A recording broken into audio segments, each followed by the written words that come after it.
ओम नमो भगवते वासुदेवाय। ओम श्री गणेशाय नमः। ओम नमः शिवाय। जय श्री राधे कृष्ण। सभी भक्तजनों को मेरा सादर प्रणाम। आज हम सभी बड़े ही पुण्य अवसर पर एकत्रित हुए हैं। आज हम पौष मास महात्म्य कथा के अध्याय 24 का पावन श्रवण करने जा रहे हैं। पौष मास भगवान श्री विष्णु को अत्यंत प्रिय मास है।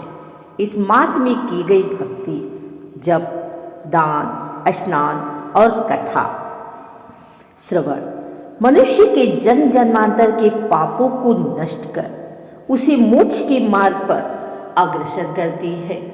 शास्त्रों में कहा गया है कि जो मनुष्य पौष मास की कथा श्रद्धा और विश्वास से सुनता है, उसके जीवन के सारे कष्ट धीरे धीरे समाप्त हो जाते हैं।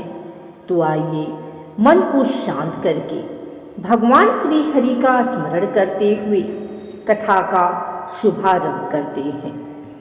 एक समय की बात है, नैमिषारण्य के पवित्र वन में महर्षि शौनक जी ने सूत जी से विनम्र भाव से पूछा।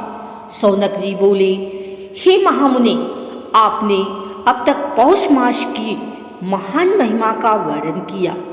कृपा करके यह बताइए कि इस मास में भक्ति करने वाले भक्त को भगवान किस प्रकार फल प्रदान करते हैं। सूत जी मुस्कुराते हुए उत्तर दिए, हे ऋषियों, पौष मास ऐसा पवित्र मास है जिसमें किया गया छोटा सा पुण्य भी अच्छे फल देने वाला बन जाता है।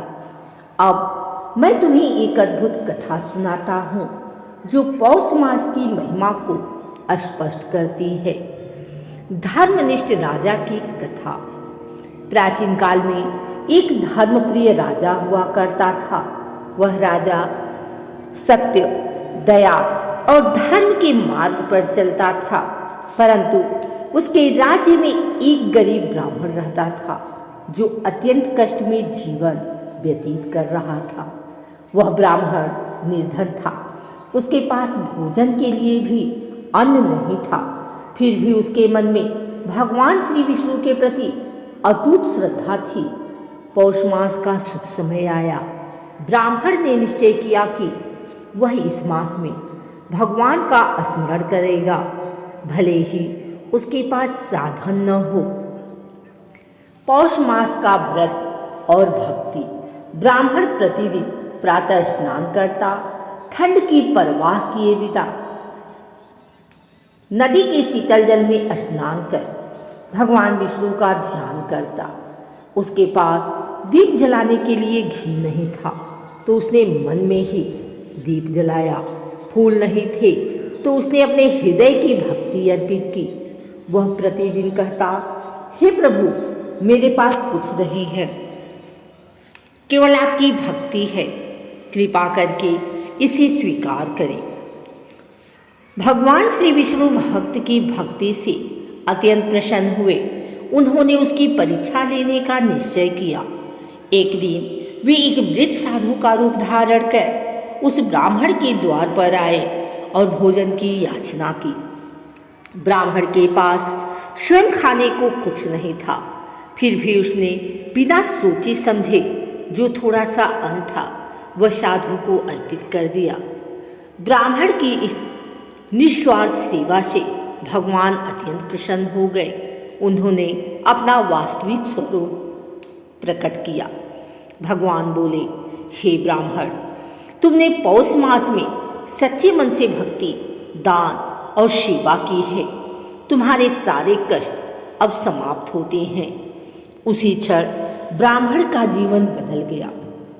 उसके घर में धन, अन्न और सुख की वर्षा होने लगी। कुछ वर्षों बाद ब्राह्मण ने संसार का त्याग किया।